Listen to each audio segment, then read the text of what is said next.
Bueno, hermanos, ¿qué momentos tan bonitos estamos viviendo, ¿verdad? ¿Estamos de acuerdo? Momentos de convivio entre todos nosotros, pero sobre todo también con nuestra pareja. Momentos que, aunque son juegos, marcan nuestra vida, hermanos, créanlo, marcan nuestra vida y modifican nuestra perspectiva que tenemos acerca del matrimonio y del trato que debe haber entre nosotros. Vamos al último tema, bueno, de esto del lenguaje del amor. Dijimos que eran 5 maneras de decir te amo. Que no nos fijemos, que no nos centremos solamente en una, sino que hay 5 maneras. La primera manera es a través del lenguaje verbal. Hay que decirlo con palabras afirmativas. La segunda manera, pues, es con tiempo de calidad. La tercera manera es con regalos. Pero vamos a ver ahora la cuarta y quinta manera de decir te amo. Y una cuarta manera, o la siguiente manera de decir te amo, es, hermanos, con actos de servicio. Actos de servicio. Una manera de decir a nuestra esposa, al esposo, te amo, es cuando le servimos. Servir, hermanos, no es humillante. Servir no es degradante. Al contrario, servir engrandece a la persona. Dios, hermanos, siendo Dios, Él nos sirve. A Dios lo podemos definir de varias maneras. La Biblia dice que cuando Moisés le preguntó, Señor, ¿qué digo? ¿Quién me envía? ¿Cómo se autodefinió Dios? ¿Qué dijo? Yo soy el que soy. Diles que te envía el yo soy. La palabra de Dios dice que Dios es amor. Así es que a Dios, hermanos, lo podemos definir, si se puede decir de esa manera, ¿verdad? Definir de varias formas. Y una manera en la cual podemos definir a Dios, aparte que Dios es amor, es Dios es el que sirve. ¿Saben ustedes eso? ¿Quién es Dios? El que sirve. Porque una naturaleza de Dios es servir. Así es Dios. Dicen por ahí alguien que Dios no sabe hacer otra cosa más que servir. Es el grande, es el que sirve. Los grandes hombres de Dios han sido hombres de servicio. Si ustedes recuerdan, Abraham era un señorón. Era un hombre muy importante, era un hombre trascendente en aquellas regiones de Ur de los Caldeos. Sin embargo, Abraham, a pesar de su grandeza y de su poder económico, Abraham lo podemos definir como el que sirve. ¿Se acuerdan cuando Abraham está ahí en su tienda y ve a 3 individuos? Él no sabía que eran ángeles. Él los ve y dice, son 3 personas. ¿Y qué hizo con esas 3 personas? Les sirvió. Corrió hacia ellos, se inclinó hacia ellos en forma de respeto, de saludo, les invitó que llegaran a su casa, les hizo banquete, les sirvió. Si vemos, por ejemplo, a Noé, sirvió. Moisés sirvió. Jesús mismo, ¿qué hizo Jesús mismo? Dice la palabra de Dios que estando en el cielo y siendo igual a Dios, dice, no se aferró a eso, sino que se despojó a sí mismo. ¿Y qué hizo? ¿Tomó forma de qué? De siervo, no dice de hombre. Podría decir de hombre, pero puso, ahí Pablo intencionalmente que puso siervo. ¿Qué era un siervo? Un servidor, un esclavo. ¿Y vino a qué cosa? A servir. Porque el Hijo del Hombre no vino a ser servido, sino a servir. Dios es el que sirve, hermanos. En esta ocasión, ¿qué está haciendo Dios? Nos está sirviendo. ¿No se dan cuenta? Nos está sirviendo. Nos sirvió porque nos hizo despertar esta mañana. Él fue el que nos despertó, no fue precisamente el reloj, fue Dios el que nos despertó. Dios me dio energía para levantarme, Dios nos está sirviendo hasta el día de hoy, ¿verdad? Así es Dios, es Él que sirve. ¿Saben cuál fue la última lección que Jesús dio a sus discípulos? Imagínense que Dios te dijera, esta noche vas a morir. Hoy es el último día de tu vida. Y quiero que lo aproveches y quiero que hables con tus hijos y le des la última lección. Te vas a morir. Es la última lección, el último consejo que vas a dar a tus hijos o a tu esposa o a quien sea. Es la última. Yo le pregunto, ¿qué lección le daría? ¿De qué le hablaría a su hijo, a su hija, a su esposa? Si hoy fuese su último día en este mundo. Dice la palabra de Dios que Jesucristo, sabiendo que pronto había de partir al Padre, o sea, estando consciente de que ya pronto me voy, Él dijo, les voy a dar la última lección a mis discípulos. ¿Y saben cuál fue la última lección? ¿Sí lo saben? Lavar los pies. Exactamente. Sabiendo que él iba a partir, dice, entonces tomó una toalla, se la ciñó como si fuera un delantal, agarró un lebrillo y empezó a lavar los pies de sus discípulos. Y los discípulos asustados mirando eso. Era el Hijo de Dios lavándome los pies. ¿Saben quién lavaba los pies en aquel tiempo? Solamente quién. Los esclavos, los siervos, nada más. Un hombre, un amo, un señor, en el sentido estricto de la palabra, no lavaba los pies. Eso era para los humildes, para los de poco poder socioeconómico, para los de bajo estatus. Un señor no lavaba los pies, para eso tenía esclavos que lavaran los pies a sus invitados. El Señor Jesús, sabiendo que pronto había de partir, agarra una toalla, se la ciñe, agarra un lebrillo y comienza a lavar los pies de los discípulos. Y los discípulos asustados, mirando, bueno, ¿qué está pasando? ¿Por qué el Señor me está lavando los pies y a todos nosotros? Pronto me los lavará a mí. Hubo uno ahí que no quería, ¿se acuerdan? El apóstol Pedro, que decía, no, Señor, ¿cómo que me vas a lavar los pies? No me vas a lavar los pies. Sin embargo, hermanos, cuando termina de lavar los pies, el Señor Jesús a sus discípulos se quita la toalla y les pregunta, a ver, ¿qué aprendieron? Yo me imagino a los discípulos arrancándose la cabeza. Pues ¿qué? Pues el servicio, o sea, están dispuestos a servir. Si yo soy el Hijo de Dios y los serví, quiero que entre ustedes se sirvan los unos, no se sirvan de los demás, sino que sirvan a los demás. Es un acto de servicio. Una manera de decir te amo es porque te voy a servir. Aquí estoy. ¿En qué te puedo servir? A la esposa, al esposo. Hermanos, ¿o les parece humillante? Como que esto a los hombres como que no checa. Yo como que servir. Pues para eso me casé, para que mi esposa sea la que me haga todo, ¿verdad? Así es que para eso me casé. Así es en los antiguos, hermanos. Antiguamente el matrimonio era un contrato de compraventa. Por eso el hombre compraba una esclava, era su esposa. Por eso decía Piporro allá de Monterrey, yo no soy casado, la casada es mi mujer. O sea, yo estoy libre. O sea, ella es para servirme. Antiguamente así era, el matrimonio era un contrato de compraventa. Y prácticamente el hombre compraba una esposa para que le sirviera. Y para que le diera hijos. Para eso era. Y como que algunos todavía traemos esa reminiscencia, ¿no? De que, a ver, un momentito, ¿cómo que yo servirle a mi esposa? Eso es absurdo. Mi esposa me sirve a mí, yo a ella no. Ah, pero cuando eran novios, no le servía a su esposa, pero a su novia, no le servía, no la hacía de acomodar carros. Ahí andaba usted con la novia y no se bajaba corriendo para abrir la puerta.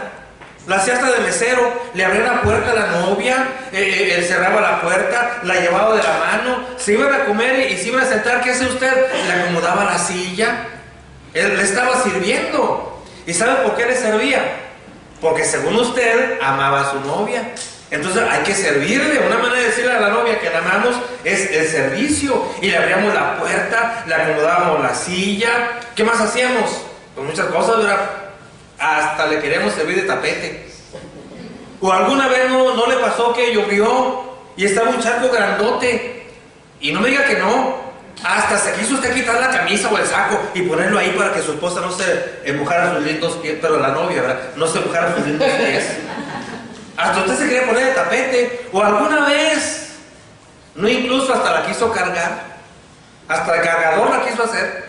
Porque está lloviendo y hay un saco grande. No te preocupes, mi amor, yo te cargo, según usted ahí. Estaba sirviendo. ¿Y sabe por qué no le pesaba hacerlo? Porque según usted, la amaba. Es más, algunos hasta el cocinero le hicimos, ¿a poco no? Y el día en que nuestra novia quiso ir a la casa, no te apures, mi amor, yo hago la comida ahí. Y ahí andaba el novio emocionado, según él, sirviendo. Porque servir es una manera de decir, te amo. Entonces, hermanos, pues ¿qué nos ha pasado? ¿Qué nos ha pasado? Una manera muy sencilla, y hermanas, una manera muy sencilla de decir te amo es voy a servirte. ¿Cuántas veces, hermanos, incluso siendo novios, usted, hermana, también servía a su novio? ¿Alguna vez, así por algún accidente, su novio en aquel tiempo no se mojó la camisa? Por alguna razón. ¿Y qué le dijo usted al novio? No te preocupes, mi amor, yo te plancho la camisa. Y ahí andaba la novia planchándole la camisa al novio porque algo pasó, ¿verdad? Y ahora ya no quiere planchar la ropa, ¿verdad? Entonces, ¿qué pasó con los actos de servicio? El servir, pues, hermanos, indica qué tanto amamos a nuestra pareja. ¿Se acuerdan, hermanos, de Jacob? ¿Se acuerdan de Jacob? Cuando Jacob es el novio, es el prospecto, cuando pide a Raquel, ¿se acuerdan? Él no llevaba dote, era el novio, era el pretendiente de Raquel. Entonces el papá, ¿qué le dice? Bueno, ¿sabes qué? Pues de que se le dé a otro y que se case contigo, pues mejor contigo, estás amalado, pero mejor contigo, ¿verdad? Así es que, pero ¿sabes qué? Tienes que pagarme por ella. ¿Y saben cuál fue el precio? ¿Cuál fue el trato? ¿La amas? ¿La quieres? Ah, entonces me vas a trabajar 7 años por ella. Y como esclavo, en los 7 años no vas a tener salario, no, al contrario, o sea, tú eres como un esclavo para mí, es tu forma de pagarme por ella, no vas a tener ningún salario. Y dice la palabra de Dios que trabajó ¿cuántos años? 7 años. Y hay una expresión ahí en Génesis muy interesante que a mí me gusta mucho. Dice, cuando trabaja esos 7 años, dice, así sirvió Jacob por Raquel 7 años y le parecieron como pocos días. ¿Por qué? La amaba. Génesis 29, 20. Dice, le parecieron como pocos días los 7 años porque la amaba. Y trabajó 7 años, pero durísimos 7 años. Y Jacob se los pasó fácil por amor. Así es, hermanos. Recuerde las cosas, las locuras que usted hizo cuando eran novios. Acuérdense, ¿cómo servía a su novio? ¿O no se acuerda que le prometía hasta robar el cielo, las estrellas? Como decía aquella antigua canción, al cielo le robé una estrella, al prado una rosa tan bella, porque eran novios. Y ahora de esposos, como que ya, ¿para qué quiere el cielo? Dicen, no, mejor no, ¿verdad? Ya no queremos nada. Entonces, actos de servicio, es de lo que hoy vamos a hablar. Los actos de servicio, pues, hermanos, hablan de nuestro amor. ¿Cuándo fue la última vez, hermano? ¿Cuándo fue la última vez que hizo un acto de servicio por su esposa?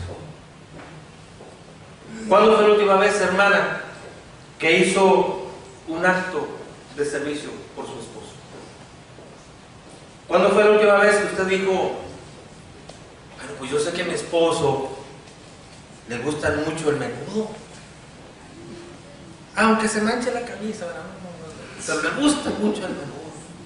¿Cuándo fue la última vez que dijo, le voy a hacer a mi viejo, le voy a hacer menudo? No, mejor, no, como que lo va a hacer menudo, mejor voy a hacerle menudo, ¿verdad? Voy a hacerle menudo a mi viejo, no importa que se manche la camisa, para que cuando él llegue del trabajo vea que ahí está el menudo que yo le hice y se lo coma así con ganas. Un acto de servicio tan sencillo como ese. ¿Cuándo fue la última vez que usted le dio una sorpresa a su esposo y le dijo, mira viejo, aquí está la camisa que tanto te gusta, te la planché, le puse un aromatizante bien rico, mira, aquí está lista tu camisa para que te la pongas? Un acto de servicio. Hermano, ¿cuándo fue la última vez que usted sirvió a su esposa? ¿Cuándo fue la última vez que usted le dijo a su esposa, viejita, no te preocupes, hoy yo voy a hacer la cena?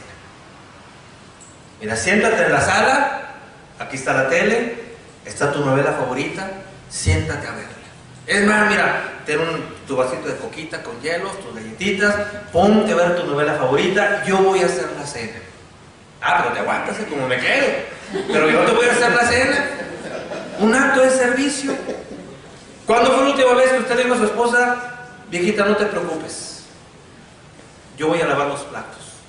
Yo los voy a lavar. Ya acabamos de cenar, sigue mirando la tele, mi amor, siéntate ahí, yo voy a lavar los platos, lo voy a hacer por ti. ¿Cuándo fue la última vez que hicimos cualquier tipo de ese acto de servicio. Vuelvo a repetir, para nosotros los hombres esto como que es más difícil. También ya para algunas mujeres, porque quiero que sepan que los roles últimamente, al menos en México, están ya empezando a cambiar. Y por la crisis, y con eso que ahora trabajamos los dos, los roles están cambiando en México. Cada día, hermanos, no sé si para bien o para mal, pero está cambiando, cada día son más los hombres que están dispuestos a apoyar y a servir a su esposa. Digo que no sé si para bien o para mal, porque ese es un cambio en el matrimonio que hay que meditarlo muy bien, para que no se vaya a descontrolar la situación, ¿verdad? Y no pasemos a casos extremos. Pero eso es cierto, hermanos. Cada día, yo durante años, aparte de dar clases en la escuela bíblica y en la universidad, durante varios años yo tuve un consultorio psicológico y consulté a muchas parejas. Y lo que me di cuenta, hermanos, es que en México está cambiando mucho ya ese tipo de relación. Cada día son más los hombres que se están integrando al trabajo doméstico de la casa, créanlo, y lo están haciendo de buena manera. Cada día son más los hombres que hacen la comida en la casa. Cada día son más los hombres de que un día a la semana a ellos les toca, y se oye medio curioso, les toca lavar. Y ellos van a lavar la ropa. Vuelvo a repetir, esto hay que tomarlo con mucho cuidado, porque eso significa también estar dando poder a la mujer. Y la mujer debe tener la sabiduría para que no tome el esposo como un ceniciento. Después ya me batallo, ceniciento, ven, no, espérate, no. Es actos de servicio, actos de servicio, actos de amor, no de humillación, no de empoderamiento a la mujer hacia el hombre. No, la mujer debe estar preparada para interpretar esto como simplemente actos de amor. Una manera, mujer, una manera de decir que te amo es que solo por hoy te voy a lavar los trastes. O es más, vamos a hacer un rol, pero no vas a abusar. Tampoco el hombre va a abusar. Entonces, actos de servicio. La pregunta es, pues, hermanos, para la reflexión: ¿cuándo fue la última vez, hermano, que usted hizo un acto de servicio por su esposa? Cualquiera que haya sido este. ¿Cuándo fue la última vez que usted, hermana, hizo un acto de servicio por él? La repartición de tareas debe ser equitativa. Y no olvidemos la palabra de Dios. Jamás, hermanos, rompamos la estructura divina. Miren, quiero hacer un breve paréntesis. El matrimonio y la familia son una institución establecida por Dios. Por lo tanto, la estructura la dicta Dios. Eso es irrefutable. Una institución humana, el hombre la organiza como le dé su gana, porque es humana. Si el hombre establece una institución, por ejemplo este hotel, debe tener una estructura. Yo no sé cuál sea, un gerente general, subgerentes, supervisores, hay una estructura. Bueno, es humana esta institución, que el hombre la organiza como él quiera. Y yo no sé si en este hotel el gerente general, si lo hay, es hombre o mujer o bisexual, transexual, yo no sé, es cuestión de ellos. Pero el matrimonio y la familia es institución divina. Y la estructura de esa institución divina, ¿saben quién la dicta? Dios. Y Dios dice que en la familia los hijos respetan la autoridad ¿de quién? De papá y de mamá. Hijos, obedeced a vuestros padres. Así es que esta es la estructura familiar. Los papás están arriba, los hijos están abajo. Así es que mi hijo, mientras estés aquí, yo mando. Porque Dios me dice que mando yo aquí. Así es que mi hijo se sujeta a la voluntad de su papá y de su mamá. Y se me calla. Y usted como padre cristiano debe tener autoridad. Ese es el problema de hoy, hermanos. Que en la sociedad la familia se está desestructurando. Los hijos ya mandan nomás porque trabajan. Nomás porque el hijo ya estudió mucho y el papá no estudió nada. Ahora el hijo se siente mucho y ve a su papá como la familia que me tocó, pero somos los burros. Y ya el hijo ve al papá como ignorante, ahora mando yo. No. La familia es institución divina. Y la Biblia dice que los hijos honran y obedecen a su papá y a su mamá. Así es que aquí, mi hijo, mando yo. Así es que mi hijo, en esa familia reina Cristo porque somos cristianos. Así es que mi hijo, ¿sabe qué? En esta familia nadie llega pestoso a alcohol. Y si usted llega pestoso a alcohol, vamos, se me va, vamos. Y allá afuera que se le acabe su pestilencia y entra porque aquí está Cristo. Aquí en esta familia nadie llega pestoso a cigarro. Hermano, lo que está pasando es que los padres ya no tenemos autoridad en las familias mundanas. Por eso viene lo que llamamos la desintegración familiar. Y en el matrimonio, hermanas, lo siento mucho, yo no soy machista ni nada, ni xenofóbico, no, nada de esas cosas. Pero en el matrimonio, la palabra de Dios dice que el hombre es la cabeza. Que usted, hermana, gobierna la familia porque es honra a tu padre y a tu madre, pero que el hombre es la cabeza. Y que el hombre, siendo cabeza, debe amar a su esposa y respetarla, no tratarla como esclava, tampoco es el mandamás, no. ¿Por qué? Porque yo soy la cabeza y voy a amar a mi esposa, y la autoridad no lo voy a malinterpretar como una autoridad déspota, porque voy a amar a mi esposa tanto como Cristo amó a ¿quién? A su iglesia, y voy a estar dispuesto incluso a ¿qué? A morir por ella. Y usted, hermana, va a respetar a su esposo tanto como la iglesia respeta a ¿quién? A Cristo. Así es que es un respeto recíproco, en el cual yo te voy a servir, mi amor, pero no se te olvide que según la palabra de Dios, tú me debes respeto. Nada que después, no, porque te serví, después ya me andas tronando los dedos. Órale, no, espérate, así no. Es lenguaje humilde, bondadoso. Entonces, hermanos, espero que no se malinterprete, actos de servicio, que son de amor. Una manera de decir que te amo es que hoy te voy a servir. Y viceversa también. Tú a ella y ella a ti. Actos de servicio. Es otra manera de decir te amo. Hay algunos hombres, hermanos, que por nuestra formación personal no nos cuesta trabajo servir. Nos programaron para servir a nuestras esposas. Así nos programaron. Y no vamos a batallar. Hermana, ¿no será que su esposo le está diciendo que la ama y usted ni cuenta se da? Usted está ahí toda frustrada. Es que mi esposo nunca me dice que me ama. Y el hombre pensando por dentro, mujer, barro la banqueta todos los días.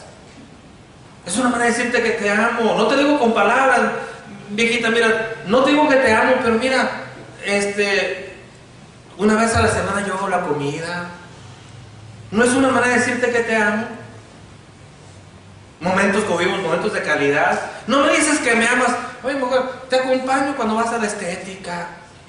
Allá estuve 2 horas esperándome a que te hicieran el cabello, que te cerraran el cabello. Yo me estuve ahí sentado 2 horas. No es una manera de decirte que te amo, sí. Hay que descubrir los lenguajes del amor. Entonces, el servicio, hermanos, es una manera de decir te amo. Y hay 3 situaciones, hermanos, en las cuales el servicio es una manera de decir que te amo de una manera muy especial. Primero, el servicio, los actos de servicio recíprocos deben estar presentes en la abundancia. Cuando las cosas vayan bien, hermanos, hay que servir, porque servir es amar. Cuando haya dinero en el bolsillo, cuando haya dinero en la tarjeta, hay que servir aún así. Qué fácil cuando hay dinero, qué fácil es. ¿Qué comemos? Pues vamos al restaurante. Bueno, es bueno, también son momentos de calidad. Pero aún cuando haya dinero, hermanos, decir te amo es, ¿sabes qué, mi amor? Hoy no vamos a ir al restaurante. Hoy yo te voy a preparar algo. Aunque haya dinero, aunque haya bonanza, esos actos enriquecen el matrimonio. Entonces, en los momentos de abundancia, que la abundancia no haga que mengue en los actos de servicio. Porque somos muy dados a eso. Cuando hay dinero no queremos trabajar en la pareja. Pero, hermanos, hay otros 2 momentos en los cuales los actos de servicio deben estar presentes. Miren, las crisis son propias del matrimonio. Hace poco me encargaban una plática para matrimonios jóvenes, porque al menos lo que estamos mirando en México, yo creo que para esta área también y para Estados Unidos, es que cada día nuestros matrimonios jóvenes se están incrementando los divorcios. Se están divorciando mucho las gentes. Y ese problema, hermanos, está entrando a la iglesia también. Cada día hay más divorcios en la iglesia. Yo no tengo nada en contra del divorcio. Lo único que sé es que el divorcio no es la opción que Dios nos ha dado. Cuando el matrimonio tiene problemas, la primera opción es el perdón. El divorcio es la última opción, las últimas opciones. Y el divorcio, hermanos, deja heridas que a veces nunca dejan de sangrar.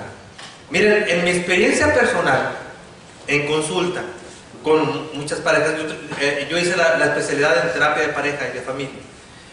En mi experiencia personal, lo que yo observé en consulta, hermanos, es que hay dos heridas que en el matrimonio sangran muchos años. Una de ellas es el divorcio. Es una herida muy grande que se abre y que tarda mucho tiempo en sanar. Y la otra, ¿saben cuál es? La infidelidad. La infidelidad, hermanos, abre una herida que pasan años y no deja de sangrar esa herida. No deja de sangrar. Hay casos donde la persona viene a que le ayuden a superar la infidelidad de la cual fue víctima. Y cuando cuentan el evento de la infidelidad, lo cuentan con tal emoción, con tal sentimiento, con tantas lágrimas, que uno dice, oye, pues yo creo descubrió la infidelidad la semana pasada. No, hace 10 años. Y uno dice, ¿cómo es posible que todavía ya déjese de eso? No, es que es una herida muy difícil de sanar, hermanos, muy difícil de sanar. El hombre no tiene ni idea de la herida que está abriendo en el corazón de su esposa cuando comete infidelidad. Si lo supiera, no sería infiel. Y si a pesar de saberlo, comete infidelidad, pues sería ya no estar pensando en su esposa. Porque créanlo, abre una herida difícil de sanar. Entonces decía, los actos de servicio deben estar presentes en la bonanza, pero también en los momentos de crisis. En el matrimonio hay momentos de crisis y es lo que los jóvenes ahora no entienden. ¿Por qué te divorciaste? Es que no me entendía. No, pues yo tampoco a veces entiendo a mi esposa, pero eso no significa que vamos a divorciar. Es que nos peleábamos. Pues levante la mano que nunca se ha peleado. Todos alguna vez hemos tenido un enfrentamiento. E ignoramos que parte del matrimonio son las etapas de crisis. Hay momentos propicios para las crisis en el matrimonio. Y una cosa, hermanos, que causa crisis en el matrimonio es los momentos difíciles económicos. Causa crisis en el matrimonio. Entre muchas cosas que pueden causar crisis. El hecho de que de pronto el esposo se quede sin trabajo causa crisis. Y va a haber pleitos. Y va a haber discusiones. Por eso hablábamos, ¿se acuerdan la vez pasada de la mujer de Job? Entendemos a la mujer de Job. Claro que estaba desesperada. ¿Y ahora qué hago? Nos quedamos pobres, perdimos la casa, no hay familia, y este viejo ya se enfermó, pues maldice Dios y muérete. No, es que no es para eso. Cuando viene la crisis económica, dicen en México que cuando la necesidad entra por la ventana, el amor sale corriendo por la puerta. Eso no es cierto. Lo que sí es cierto es que cuando la necesidad entra por la ventana, el amor entra en crisis, y hay que fortalecerlo. ¿Cómo? Con espíritu de servicio. A pesar de que haya poco dinero, y a pesar de que estamos moviendo momentos difíciles porque perdiste tu trabajo, porque te cambiaron de puesto y ahora no ganas lo mismo, los actos de servicio no deben menguar y deben estar presentes para hacer esa crisis más llevadera. Quizá ya no podemos ir a comer a un lugar exclusivo, o quizá ya no te puedo preparar lo que antes te preparaba, pero ¿sabes qué? Te sigo amando, a pesar de que no tenemos lo que antes teníamos. Miren, hay un libro hermosísimo, a mí me gusta mucho, el libro de Habacuc. Habacuc, ¿lo han leído? Es precioso ese libro, Habacuc. Léanlo, el libro de Habacuc. Y de ahí una vez saqué un tema, se llamó El amor de Habacuc. El amor de Habacuc. Es tan hermoso ese libro, hermanos. Dice Habacuc, yo miraba a mi pueblo, al pueblo judío, y lo miraba en desorden, en inmoralidades, en pecado, y lo que yo miraba es que Dios no hacía nada por solucionar esos problemas. Entonces yo le decía a Dios, Dios mío, ¿qué va a pasar? Mira cómo está todo el pueblo, está en pecado y tú no haces nada. Y entonces Jehová contesta a Habacuc y le revela cómo Dios va a castigar al pueblo judío. Y cuando Habacuc, por revelación de Dios, sabe cómo Dios va a castigar, Habacuc se asusta y dice, oye Señor, no, espérate, o sea, lo que miró en profecía estuvo terrible. Y dice, Señor, pues, yo te pedía que los castigaras, pero no tanto, no tan feo. Dice Dios, mira, espérate, el castigo es para los malos, porque el justo, ese texto está famoso, porque el justo por su fe vivirá. Así es que cuando venga el día malo, que yo castigue al pecador y tú estés ahí entre ellos, no te preocupes, el justo por su fe vivirá. Y entonces como que Habacuc ya respira y dice, bueno, ya, sí, ¿verdad? Así le entramos, ¿verdad? Y entonces Habacuc hace algo maravilloso. Le dice a Habacuc, Señor, cuando vengan los días difíciles y cuando me asome a mi corral y vea que ya no hay ganado, cuando vea el campo y vea que está seco, entonces te seguiré amando. Qué hermoso, hermanos. Decirle a Dios, Dios, te amo ahora que me das todo, pero mañana, cuando el campo esté seco y que no tenga que comer, te voy a amar. Señor, mañana cuando venga la calamidad y voltee a ver mi campo de ganados y vea mis ganados todos flacos, ahí te voy a amar. Cuando voltee y vea mi mesa y ahí donde vea mucho pan y ahora nada más haya un pan duro que no puedo, que es para comer, ahí te voy a amar. Imagínense, es como si hoy Habacuc, viviendo en este tiempo, dijera, Señor, te amo porque me das tantas cosas. Tengo mi casa, tengo mi carro, tengo todo. Pero Señor, el día en que no tenga que comer, te voy a amar. El día que me asome por la ventana de mi cuarto y vea mi carro todo yonqueado y no tengo para componerlo, y vea que las llantas ya se te poncharon y no tengo para un mecánico, no tengo para cambiarlo, entonces te voy a amar. Cuando abra mi refrigerador y lo vea solo, ahorita está lleno, pero un día lo voy a ver solo porque viene la calamidad. Y antes abría mi refrigerador y lleno de cocas y de bicola y pasteles y todo, y ahora lo abro y está solo. Señor, ahí te voy a amar. Cuando me siente a la mesa y mis hijas me pregunten y mis hijos me pregunten, papá, ¿qué vamos a comer? Y les diga, mijito, pues no hay más que frijolitos. Y que mi hija me diga, ¿pero por qué otra vez frijoles? Sí, mija, ahí te voy a amar. Cuando llegue el momento en que, mi hija, ¿sabes qué? Pues ni modo, te había tenido en puro colegio, pero ya no lo puedo pagar. Te vas a ir a la escuela pública. Y la hija va a decir, ¿pero por qué, papá? Pues aquí está bien bonito, mira, allá está bien feo, puro niño acá, malandro, está muy feo. Mi hija, no hay para más, no tengo para pagarte. Y de Habacuc, ahí te voy a amar.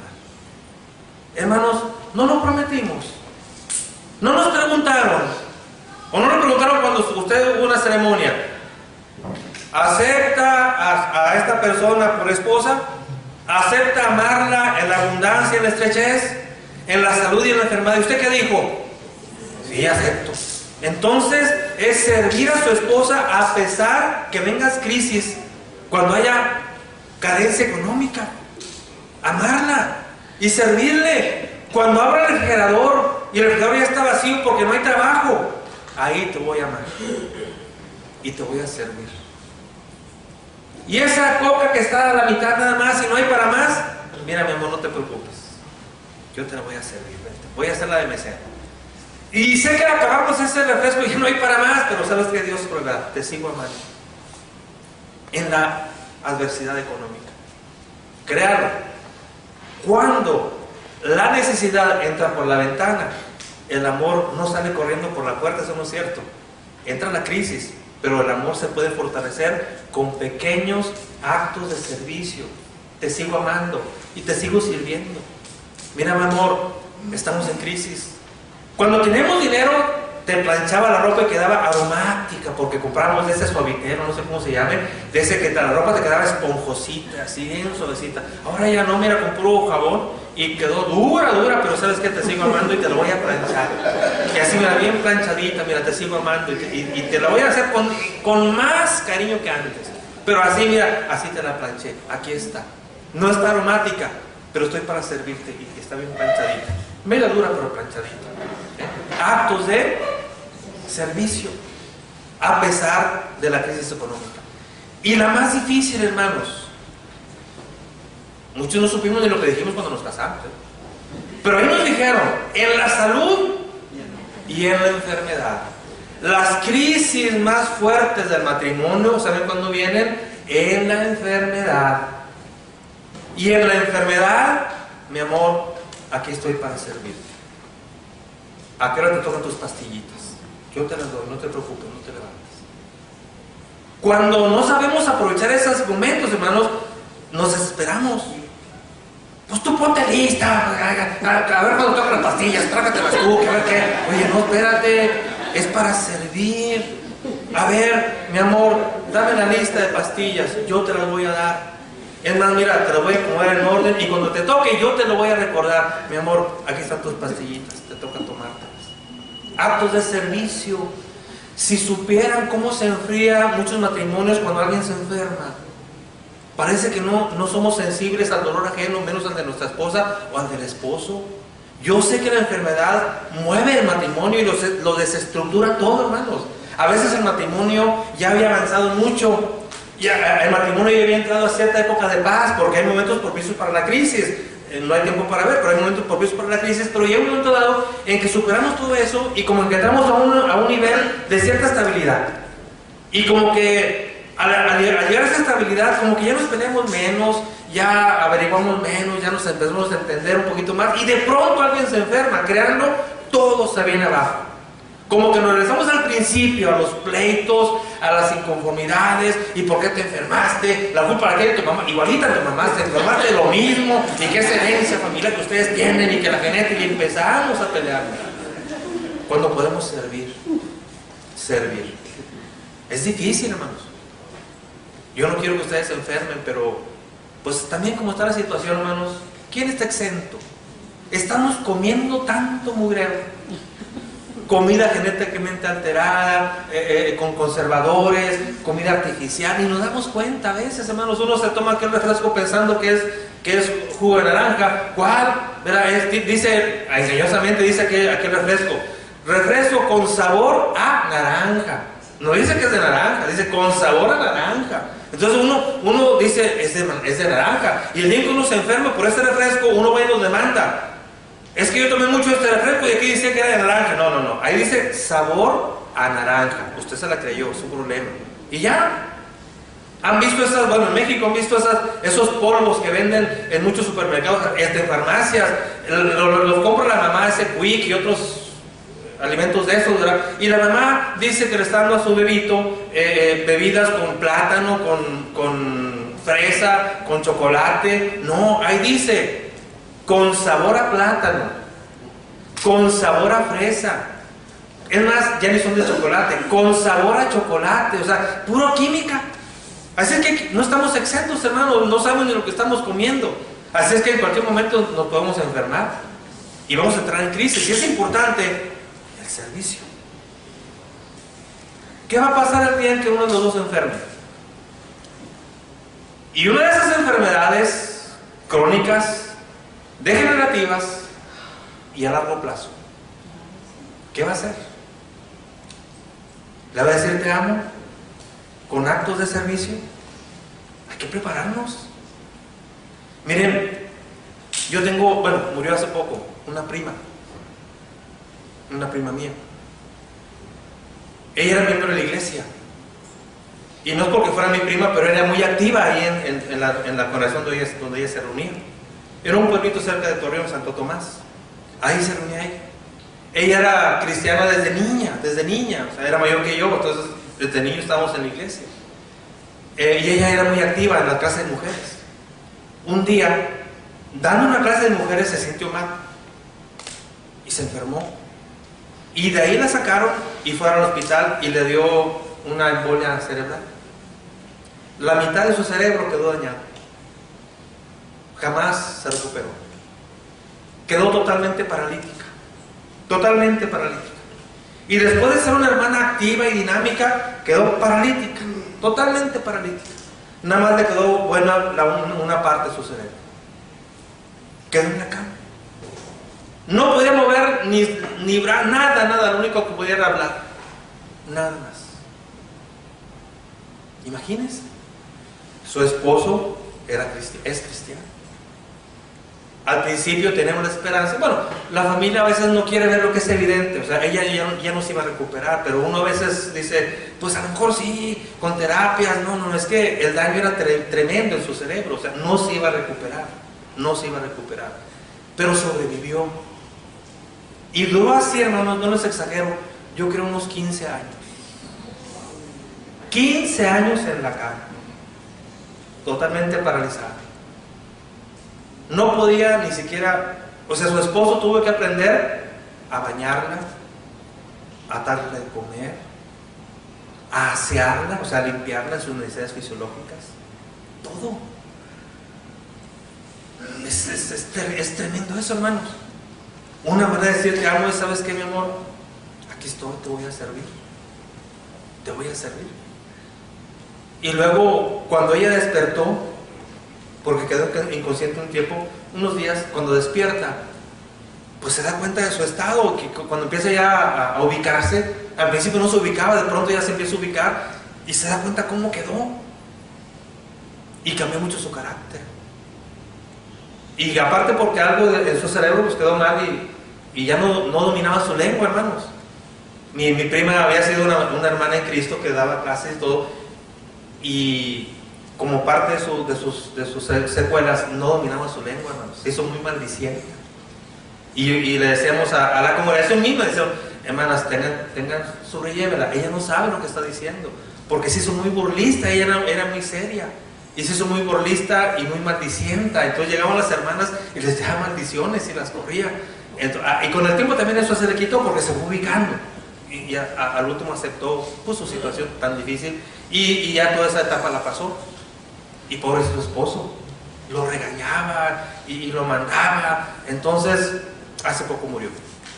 Después de casi 15 años de estar así. Y cuando ella murió, yo hablé con su esposo.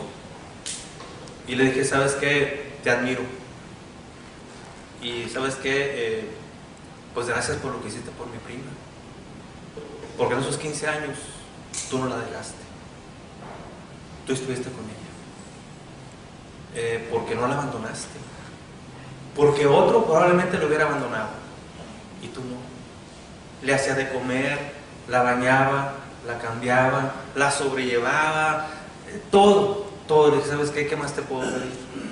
Porque todavía así, él a veces se impacientaba, hermano, se impacientaba. Y yo no vivo en Santo Tomás, vivo cerca de ahí, de Torreón.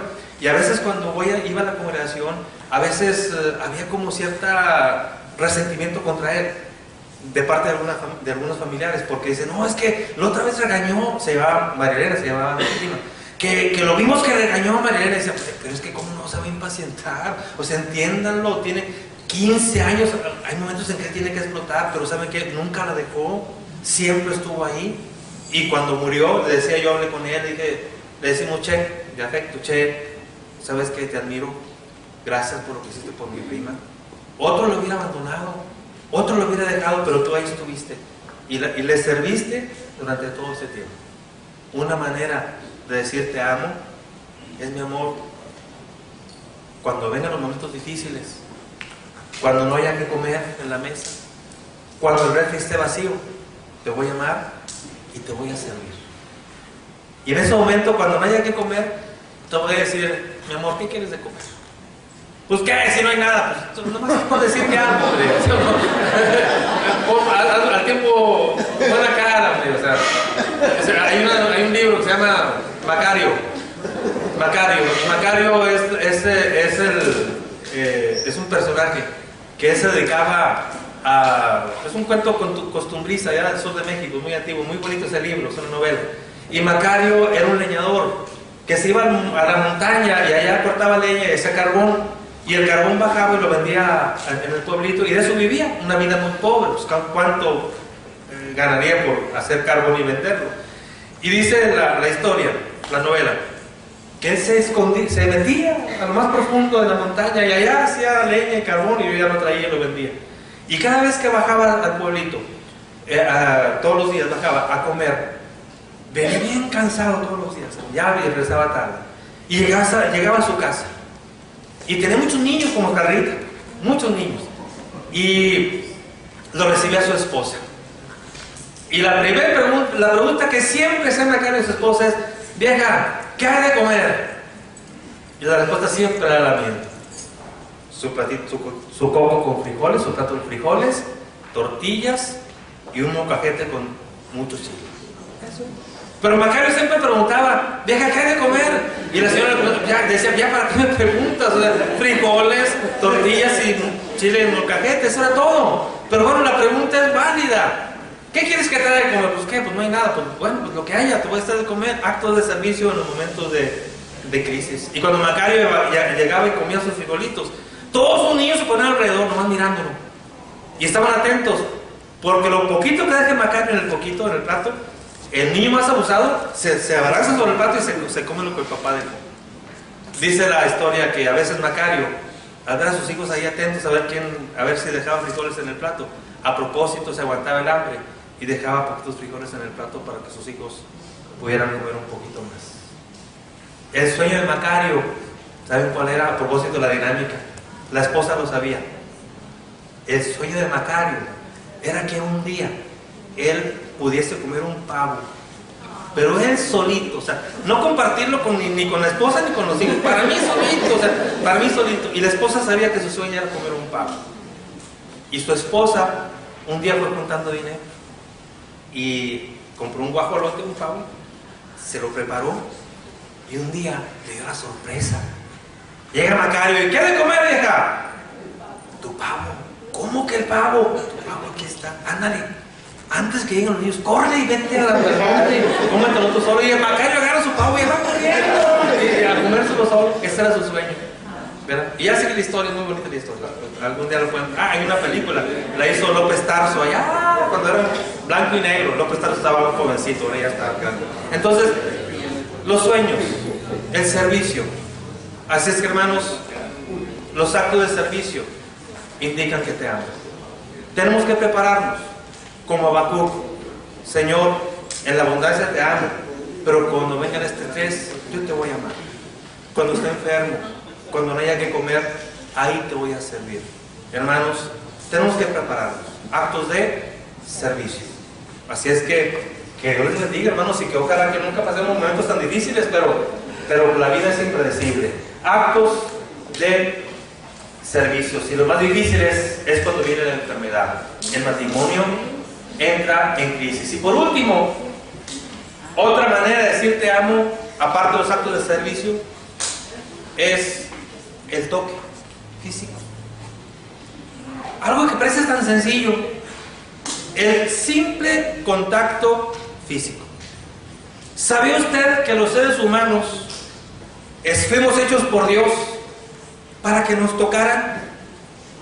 ¿Sabía usted que somos un montón de agua con grasa y músculo, algunos más grasa que músculo, pero bueno, somos un montón de grasa, agua, músculo y todo eso, pero que todo este montón está protegido con algo tan hermosísimo y perfecto como es nuestra piel. Nuestra piel nos envuelve. Hemos llegado a este mundo en una envoltura de regalo, nuestra piel. Y esta piel, hermanos, tiene muchas terminaciones sensitivas. De tal manera que si alguien me toca, produce en mí reacciones. Los seres humanos fuimos hechos para ser tocados. El bebito recién nacido necesita que lo toquen. Cuando nació mi hija, la mayor, yo estaba ahí a un ladito del quirófano, bueno, no sé cómo le llaman, no es quirófano, sí es quirófano, ¿verdad? Sí, sala de parto, sí. Ahí estaba a un ladito. Porque no me dejaron entrar. Porque yo quería entrar. Entonces, yo quería entrar al parto, al primer parto de mi esposa. Entonces, a la mera hora, pues yo tenía miedo. Pero, pues con miedo y todo, le dije al ginecólogo, oiga, ¿me deja entrar para ver el parto de mi esposa? Me dijo, no.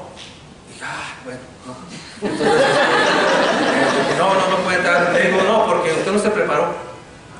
Porque si no se prepara, usted entra y se nos va a poner mal allá. Dice, hemos permitido que otros esposos entren al parto, no se han preparado y se desmayan. Al ver, pues el trabajo de parto es duro, al ver la sangre, al ver cómo nace el bebito y le cortan el cordón umbilical, salta sangre y el esposo, pum, se desmaya. Después estamos variando con los dos, con las dos a este parto, con este todo desmayado. Claro que no, usted quédese aquí y me dejaron afuera. Entonces le digo, pero se queda aquí. Y habló conmigo el pediatra, me dijo, quédese aquí. Y cuando nació mi hija, lo primero que hizo el pediatra fue que envolvió a mi hija en una sabanita, la saca y me dice, tenga. Aquí está su hija. Dice, haga su primer trabajo de papá. Agárrela y acaríciela. Los bebitos nacen y al nacer necesitan caricias, tocamientos. Los seres humanos así somos. Desde que nacemos hasta antes de irnos de este mundo necesitamos que alguien esté a nuestro lado y nos toque. ¿Saben por qué? Porque el contacto con esta piel, con esta envoltura, me hace sentir que alguien está conmigo y que me quieren. Me siento apoyado. ¿Por qué cree usted que cuando está con un amigo platicando y su amigo le cuenta un problema y su amigo empieza a llorar? Fíjate que tengo muchos problemas, mi esposa me pega y no sé qué hacer. Entonces, y usted está a su lado, ¿cuál es su primera intención cuando ve a su amigo llorar? ¿Saben cuál es?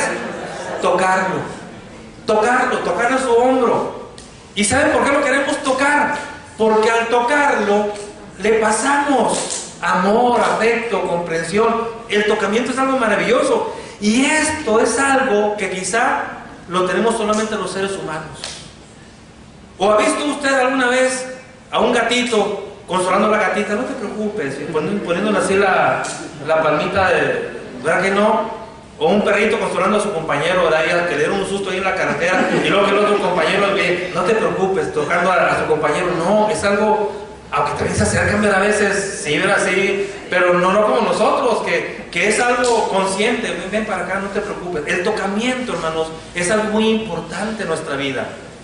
Amar a nuestra esposa, a nuestro esposo, es decir te amo cuando te toco. No quiero hablar, porque es otro tema, de la sexualidad, que también es muy importante, porque la sexualidad es la máxima expresión de nuestro tocamiento, ¿no? Sin llegar a ese punto, quiero hablar simplemente del cariño. ¿Por qué creen ustedes que cuando la muchacha por fin te dice que sí, tu primera intención es besarle los labios? Porque esta parte, los labios, está irregada de determinaciones sensitivas. Y no hay cosa más placentera que tocarnos los labios. Por eso es el beso. ¿Por qué creen ustedes? Acuérdense cuando eran novios. Ahora ya no pasa nada, ¿verdad? Ahora le tomas la mano a tu esposa y pues ya no pasa nada. Hasta se te olvida que traes la mano a tu esposa. No. Pero acuérdese, cuando eran novios, la tomabas de la mano y acuérdate cómo te sentías. Es más, hasta físicamente había reacciones de tipo sexual. Sí, estamos entre adultos, ¿no? Entonces, de tipo sexual. ¿Y cuántas veces cuando éramos novios, nada más por tocarle la mano, nos excitábamos? Nada más porque le toqué la mano. Es que el tocar a una persona indica que le estoy transmitiendo afecto, no necesariamente de tipo sexual. No necesariamente, pero cuando hablamos de la pareja, ahí sí hablamos de un afecto de tipo sexual. Entonces, por eso el abrazo, por eso el beso, por eso la caricia, el cariño, las caricias, porque nuestra primera intención también es acariciar su cara. Al acariciar transmitimos cariño, afecto. Pues bien, hermanos, eso no debe pasar, no debe ser cosa del pasado.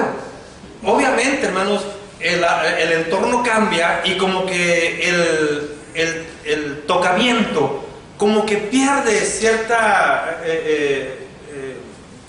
privilegio en la relación de pareja. Como que pues ya la tomamos tanto de la mano que ya pues ya no pasa nada. Pero hermanos, es importante que el contacto físico nunca muera, porque el contacto físico implica que te amo, que te amo, que estoy contigo. El contacto físico. Otra vez, qué hermoso es verlos así. Pero miren, de todos los que están así, realmente, si cuento cuántos tienen abrazada a su esposa, son poquitos, son pocos. Están cerquita, pero así abrazada a su esposa, muy pocos. Otros están así como que, ¿y a qué hora acaba este hermano? Ya para que, más para allá, ¿verdad? Y otras semanas apenas le va a tocar el hermano y pone una cara que no la va a golpear, hermana, nomás la está tocando nada más. O sea, el contacto físico, lo importante es que es en nuestra vida, y cómo a veces eso va desapareciendo con el transcurrir del tiempo. Pero es algo muy importante. ¿Saben qué es lo que pasa, hermanos? El contacto físico reactiva las carencias de nuestra niñez. Por eso muchos tenemos miedo al contacto físico. Hay un libro muy interesante que se llama Al encuentro con el Padre. Es un libro secular, no es cristiano. Y se refiere al Padre del Papá, no al encuentro con Dios. Se llama Al encuentro con el Padre. Y lo que este libro nos explica, hermanos, es que en el fondo muchos de nosotros, la gran mayoría, llevamos un niño dentro. Dice una corriente psicológica que todos en nuestra psique llevamos un yo padre, un yo adulto y un yo niño. Y que a veces, en algunas personas, el yo padre es el que domina más. Y es la persona que anda siempre muy regañona, acá, muy acá, es yo padre, es yo papá, trae un yo papá muy grandote. Se cree el papá de todos, ¿verdad? Y es el que quiere dominar a todos, trae un yo padre muy grande. Pero no falta quien trae un yo niño, es el juguetón, el que se... Entonces, dice ese libro que el problema de muchos de nosotros es que traemos un yo niño muy solito adentro. ¿Se ha puesto a pensar usted, hermano, cuando ve a su esposa, que probablemente ella trae dentro una yo niña muy solita? Que si la podemos ver en radiografía, veríamos ahí una yo niña solita, sentada, que nadie le habla, que nadie la acaricia, que nadie le hace cariñitos a esa yo niña. Dice este libro, Al encuentro con el Padre, que nuestro problema es para muchos hombres, que incluso muchos llevamos un yo niño solitario. Que nuestros papás, más el papá, llegaba y nunca jugaba con nosotros. Seco, frío, llega a ver la tele y no se preocupa, bueno, voy a jugar con mi hijo, ¿no? Entonces, adentro, hermanos, llevamos un yo niño que no sabe de caricias y que al mismo tiempo quiere ser acariciado y no puede, y eso le causa mucho problema. Cuando nos casamos, se reactivan carencias de la infancia, hermanos, y no es raro, pues, que al momento de casarnos nos dé miedo que nos toquen, o nos cause cierta inquietud que nos toquen. Hay un yo niño solitario que no sabe qué hacer cuando lo tocan. Hermana, ¿cómo reacciona su esposo cuando usted lo quiere tocar? Vas a empezarte para allá. Entonces, es un yo niño que no sabe qué hacer cuando lo tocan, porque nunca lo tocaron. Porque tuvo un papá o una mamá que nunca lo abrazó, nunca lo cargó, nunca le agarró su cabecita y se la despeinó, nunca le dijo, vente para acá, mijo. No, entonces ese niño no sabe qué hacer cuando lo tocan. ¿Cómo reacciona su esposa cuando usted la quiere tocar? ¿Le da miedo? ¿Corre? ¿Se apanica? Bueno, es que su esposa trae una yo niña que no sabe qué hacer cuando la están tocando. Y basta con que usted la toque cuando ella está toda temerosa, piensa que la va a golpear, quiere correr. Entonces, en el fondo llevamos un yo niño que a veces no sabe qué hacer cuando nos tocan, porque hay un niño solitario que no aprendió a que lo toquen, cuando el contacto físico es lo más hermoso que puede haber. Así es que, hermanos, tenemos que manejar el lenguaje del amor del contacto físico. Es algo maravilloso. La mejor medicina es la preventiva. Hermanos, queremos que nuestros hijos tengan capacidad para amar. Entonces, ¿sabes qué tiene que hacer? Toque a sus hijos. Tóquenlos.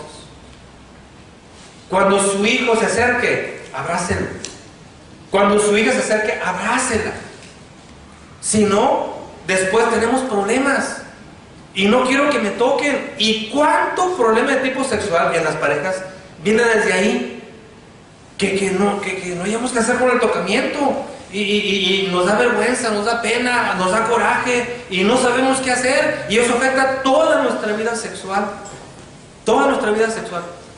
porque llevamos ese bebito que nunca fue tocado, que nunca fue acariciado y que ahora al entrar al matrimonio no sabe qué hacer con las caricias.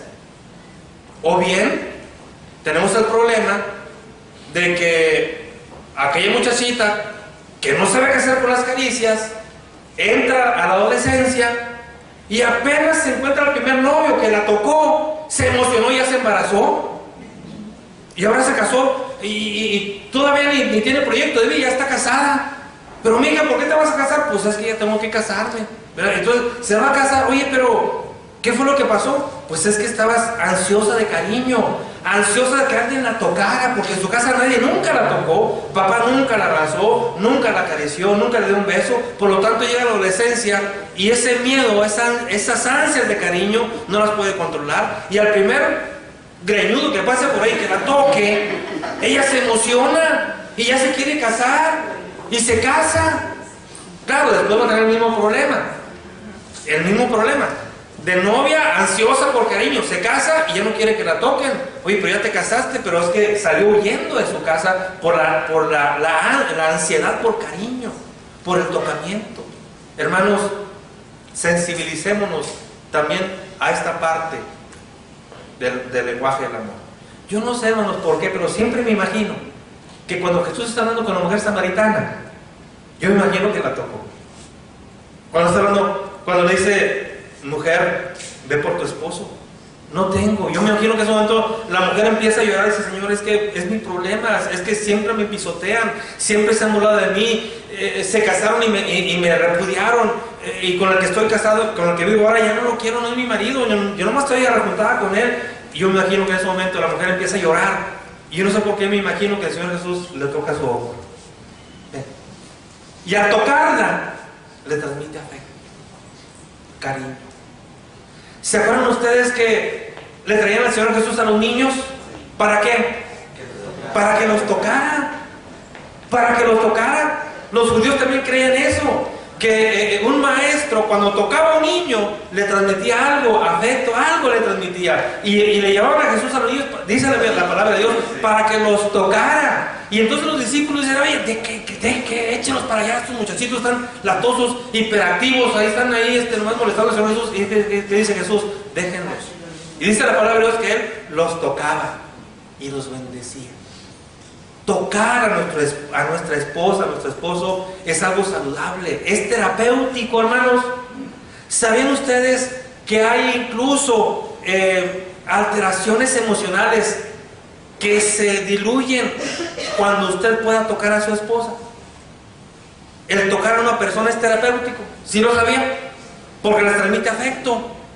Miren, a mí me quedó así muy claro cuando yo trabajaba en mi consultorio.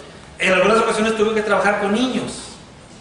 Y si ustedes supieran, hermanos, lo importante que es para un niño que un adulto lo toque, y más alguien que él cree que tiene autoridad. A mí nunca se me olvida, hermanos, el caso de un niño que trabajé muy bien con él porque hubo mucha empatía. Pero ahí me quedó bien claro, hermanos, cómo el tocar a un niño es terapéutico. Muchos de los niños que me llevaban, hermanos, eran niños con problemas a veces de falta de atención, pero en el fondo, ¿saben qué era? Que eran niños que no vivían con su papá, vivían nada más con la mamá.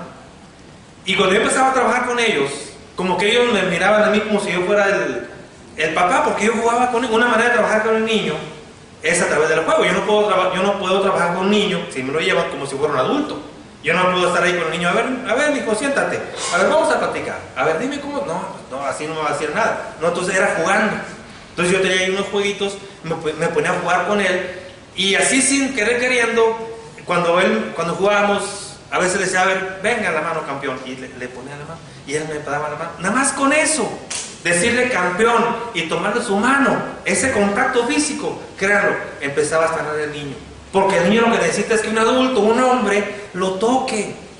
Y me acuerdo mucho de un caso de un niño que con el pasar del tiempo abrazó mucho, pero porque se dejó mucho conmigo. Y me acuerdo que una vez, hermanos, cuando lo llevaba a la mamá, mi consultorio estaba al fondo. Hagan de cuenta que la entrada está allá está recepción, en ese pasillo hay consultorios para acá y el mío al fondo. Entonces yo aquí estaba. Y cuando va subiendo y entra, él me ve. Entonces yo voy a recibirlo. ¿Y saben qué hizo el niño? Corrió y me abrazó. Y me di cuenta que lo que sana al niño, ¿saben qué es? El contacto físico. El que tú lo toques. No se imaginan, hermanos, el beneficio que le hace usted a su esposa cuando la abraza, cuando le toca sus cachetitos, cuando le pone su mano en su cintura. El beneficio que usted hace a su esposa o a su esposo Cuando al caminar le tomo una mano, como cuando éramos novios. El contacto físico, hermanos, es otra manera de decir te amo. Algo tan sencillo, algo tan, podría ser tan elemental, sin embargo, tan trascendente para nuestra vida emocional. Llevamos todos un niño dentro, un niño que no fue tocado, un niño que necesita ser acariciado, pero que tiene miedo que lo acaricien. Hay que convencer a ese niño, a esa niña, de la importancia del afecto a través del contacto físico. Hermanos, Al encuentro con el Padre es un libro que nos hace ver que muchos tenemos miedo a ser tocados, miedo a tocar, nos da coraje, buscamos pretextos para que no nos toquen. Sin embargo, el afecto se manifiesta a través de esto. Así es que, hermanos, tenemos 5 lenguajes del amor. ¿Cuál es el lenguaje que usted más usa? Y no únicamente cuál es el lenguaje que usted más usa, ¿cuál es hasta hoy el que nunca ha usado? La recomendación es: use los 5 lenguajes. No se case nada más con uno. Usted no diga: es que yo siempre le digo a mi esposa que la amo, sí, pero no la toca. Es que yo siempre se lo digo, sí, pero nunca barre la banqueta.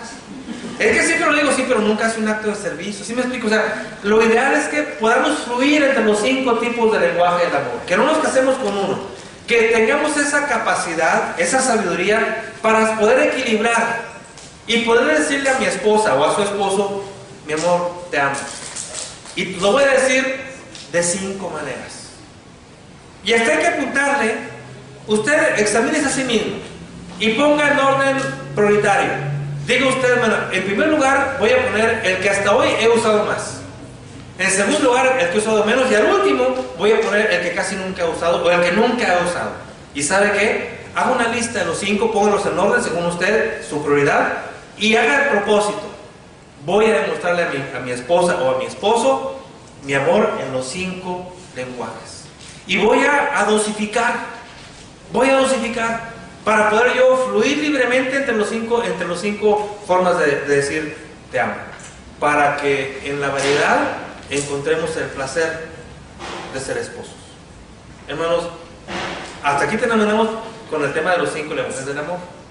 Así es que, ¿cuál es su lenguaje del amor? Y la otra pregunta: ¿en su esposa cuál es? ¿O en su esposo? ¿En su pareja? Analice con su pareja, practique con ella, descubra cuáles son los 5 de ella, cómo los tienen prioridad, y empátense los dos. De esta manera, hermanos, nuestro matrimonio se verá enriquecido. Hermanos, muchas gracias por su atención. Este fue el último tema en cuanto a los lenguajes del amor. Hay otros 2 temas, otro para esta tarde y otro para mañana, pero en cuanto a los lenguajes del amor, es aquí el término de estos temas. Así es que, hermanos, esto tiene como motivo la reflexión. Así es que les invito, pues vuelvo a repetir, les invito a que analicen su vida y que descubran las 2 grandes respuestas. Mi lenguaje, ¿cómo está mi lenguaje? ¿Cómo voy a dar prioridad? ¿Cómo los puedo cambiar? Y él, de mi pareja. Cuando hagamos esto, créanlo, nuestro matrimonio comenzará a cambiar. Los temas que veremos a continuación, el siguiente y el último tema mañana, serán también algo muy importante para nuestras vidas. Así es que, hermanos, muchas gracias por su atención.